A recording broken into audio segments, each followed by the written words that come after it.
Doha میں ایران سے مذاکرات اہم ہیں، دیکھتے ہیں کیا ہوتا ہے۔ وفد آج قطر جا رہا ہے، جو بھی نتیجہ ہوگا جلد سامنے آ جائے گا۔ فوجی لحاظ سے معاملہ تقریباً طے ہو چکا ہے۔ امریکی صدر ڈونلڈ ٹرمپ کی نیوز کانفرنس، کہا ایران جوہری ہتھیار نہ رکھنے پر رضامند ہے۔ ہم نہیں چاہتے تہران کے پاس جوہری ہتھیار ہوں۔ پیٹرولیم مصنوعات کی قیمتیں عالمی سطح پر نیچے آ رہی ہیں۔ امریکہ اور ایران مذاکراتی ٹیبل پر آنے کو تیار۔ دونوں حریف آج قطر میں مذاکرات کریں گے۔ ایران کی براہ راست مذاکرات کی تردید۔ ترجمان وائٹ ہاؤس کیرولین لیوٹ کا کہنا ہے صدر کے نمائندہ خصوصی اسٹیو وٹکوف اور جیریڈ کشنر آج قطر میں ایرانی حکام کے ساتھ ملاقات میں شرکت کریں گے۔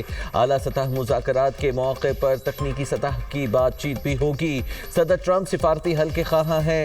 ترجمان ایرانی وزارت خارجہ اسماعیل بقائی کہتے ہیں آئندہ چند روز میں امریکہ کے ساتھ کسی بھی سطح پر مذاکرات طے نہیں۔ امریکہ سے مذاکرات کی ذمہ دار ایرانی ٹیم دوحہ ضرور جائے گی۔ دورے کا مقصد مذاکرات نہیں بلکہ مفاہمتی یادداشت کی شقوں پر عمل درآمد کا جائزہ لینا اور اس پر پیش رفت ہے۔ قطر جانے والے امریکی نمائندوں کے دورے کا ایرانی وفد کے دورے سے تعلق نہیں۔ مفاہمت دو طرفہ معاملہ ہے۔ امریکہ مفاہمتی یادداشت پر عمل کرے تو ہم بھی ذمہ داریاں پوری کریں گے۔ ایرانی صدر نے واضح کر دیا۔ مسعود پزشکیان کہتے ہیں دھمکیوں کا جواب فیصلہ کن دفاع سے دیا جائے گا۔ مذاکرات میں باہمی اعتماد اور معاہدے پر عمل ہی آگے بڑھنے کا راستہ ہے۔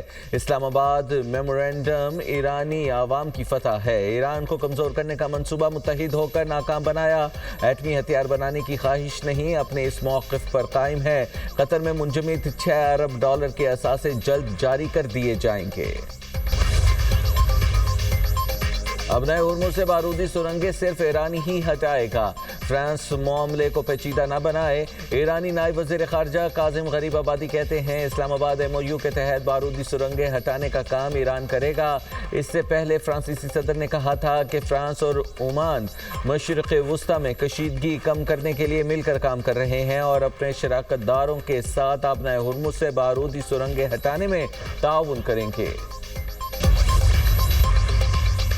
ابنۂ ہرمز سے متعلق امور کا جائزہ لینے کے لیے ایران اور عمان کی مشترکہ کمیٹی کا پہلا اجلاس۔ مسقط میں ابنۂ ہرمز کے مستقبل کے انتظامی امور اور معاملات میں مشاورت۔ عمان کے وزیر خارجہ کا کہنا ہے کہ دونوں ممالک نے ابنۂ ہرمز میں بین الاقوامی بحری جہاز اور اس کی آمد و رفت کے لیے پرعزم ہے۔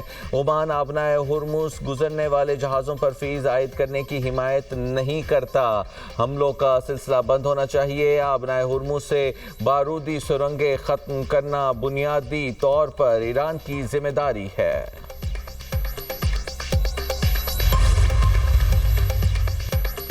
وزیر داخلہ محسن نقوی سعودی عرب پہنچ گئے۔ سعودی ہم منصب سمیت اہم شخصیات سے ملاقاتیں کریں گے۔ پاک سعودیہ سیکیورٹی تعاون اور دیگر امور پر بات چیت ہوگی۔ ایران امریکہ مذاکراتی معاہدے سمیت دیگر امور پر بھی گفتگو ہوگی۔ پاکستان کا فلسطین میں اسرائیلی آبادکاری فوری روکنے کا مطالبہ۔ مستقل مندوب عاصم افتخار کا کہنا ہے کہ مقبوضہ فلسطینی علاقوں میں صورتحال مسلسل بگڑ رہی ہے۔ مغربی کنارے میں تشدد اب تک کی بلند ترین سطح پر پہنچ چکا ہے۔ فلسطینیوں کو آبادکاروں کے تشدد سے تحفظ فراہم کیا جائے۔ سلامتی کونسل اسرائیل کو بین الاقوامی قانون کا پابند بنائے۔ دو ریاستی حل ہی مشرق وسطی میں دیرپا امن کا واحد راستہ ہے۔ پرائم منسٹر شہباز شریف صاحب نے ہمیشہ کہا ہے اور ہر فورم پہ اس پہ فیلڈ مارشل سعید عاصم منیر صاحب نے بھی بات کی ہے کہ جو پانی ہے وہ ہماری لائف لائن بھی ہے اور وہ ہماری ریڈ لائن بھی ہے۔ انڈس واٹرز ٹریٹی یونیلیٹرلی یک طرفہ طور پہ نہ اس کو ریووک کیا جا سکتا ہے، نہ اسے ختم کیا جا سکتا ہے، نہ اس میں کسی قسم کی ترمیم یا رد و بدل کی جا سکتی، اور جس پر متعدد فورمز کے اوپر بھارت کو بڑی رسوائی کا سامنا کرنا پڑا ہے۔ وزیر اعظم اور فیلڈ مارشل نے ہمیشہ کہا پانی ہماری بقا کا معاملہ ہے۔ پانی ہماری لائف لائن بھی ہے اور ریڈ لائن بھی۔ سنتاس معاہدے پر پاکستان کا موقف دنیا نے تسلیم کیا. وزیر اطلاعات عطا اللہ تارڑ کی پریس کانفرنس. کہا سنتاس معاہدے کو دونوں ملکوں نے تسلیم کیا. اس معاہدے کو یک طرفہ طور پر معطل نہیں کیا جا سکتا. پاکستان میں ہونے والے سیمینار میں پوری دنیا سے آبی ماہرین شرکت کر رہے ہیں. یہ اپنی نوعیت کا پہلا بین الاقوامی سیمینار ہے. وفاقی وزیر مصدق ملک نے کہا سنتاس معاہدے کے معاملے کو بین الاقوامی سطح پر اٹھایا گیا. مودی پاکستان میں آبی دہشت گردی کرنا چاہتا ہے. جو ہمارا پانی روکے گا اس کے ہاتھ کاٹ دیں گے. پاکستان واضح کر چکا اپنے حصے کے پانی پر سمجھوتا نہیں کریں گے. باطل کے سامنے ڈٹ جانا ہماری روایت ہے. وزیر اعظم کی زرعی شعبے میں ایپیکس فورم قائم کرنے کی ہدایت. شہباز شریف کی زیر صدارت زرعی شعبے میں اصلاحات سے متعلق جائزہ اجلاس.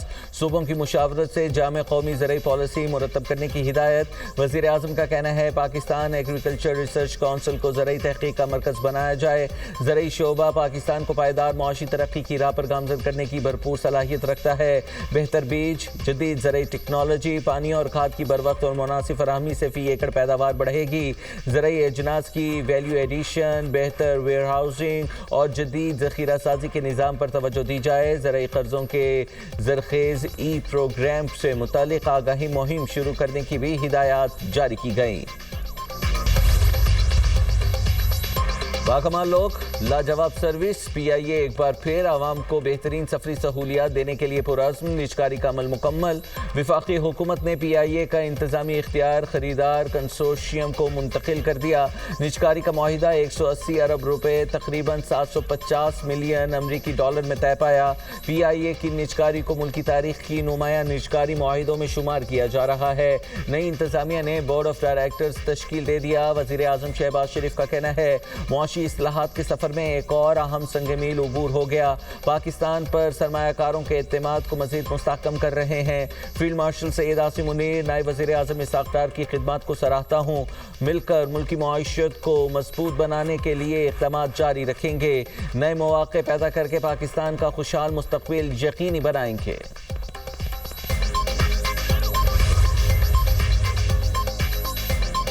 پیرا فورس کی کارروائیاں مکمل طور پر ڈیجیٹل سسٹم پر منتقل کرنے کا فیصلہ. عوامی شکایات کے ازالے کے لیے آسک پیرا پورٹل مزید فعال کرنے کا حکم.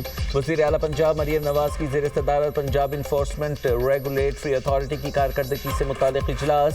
پیرا فورس کی کارروائیوں کو مانیٹر کرنے کے لیے ڈیجیٹل ریکوزیشن لازمی قرار. مریم نواز نے کہا پیرا فورس میں مغرور کلچر کسی صورت برداشت نہیں کیا جائے گا. اختیارات کے ناجائز استعمال پر فورس میں کوئی جگہ نہیں. انویسٹیگیشن آفیسر کا تبادلہ سفارش پر نہیں ہوگا. راولپنڈی کے علاقے ٹینچ بھاٹا مہربان لنڈا مارکیٹ میں آتش زدگی. ریسکیو حکام کے مطابق آگ پر قابو پا لیا گیا. کولنگ کا عمل جاری. کوئی جانی نقصان نہیں ہوا. متعدد دکانیں جل کر خاکستر. کروڑوں کا نقصان. آگ لگنے کی وجوہات تاحال سامنے نہ آ سکیں. تحقیقات کا آغاز. راولپنڈی میں قیدی وین سے حوالاتیوں کے فرار کا معاملہ. 4 مفرور حوالاتی تھانہ کہوٹہ منتقل. 36 میں سے 22 حوالاتی واپس اڈیالہ جیل پہنچا دیے گئے. فرار قیدیوں میں 302 کے ملزمان ولید عارف، عاطف محمود، زکریا، عدنان اور سائم شامل. عدالت پیشی کے بعد واپسی پر قیدیوں نے پولیس اہلکاروں پر مرچی پھینکی. فرار حوالاتی مختلف جرائم میں ملوث تھے. مفرور حوالاتیوں کی گرفتاری کے لیے 3 ٹیمیں تشکیل.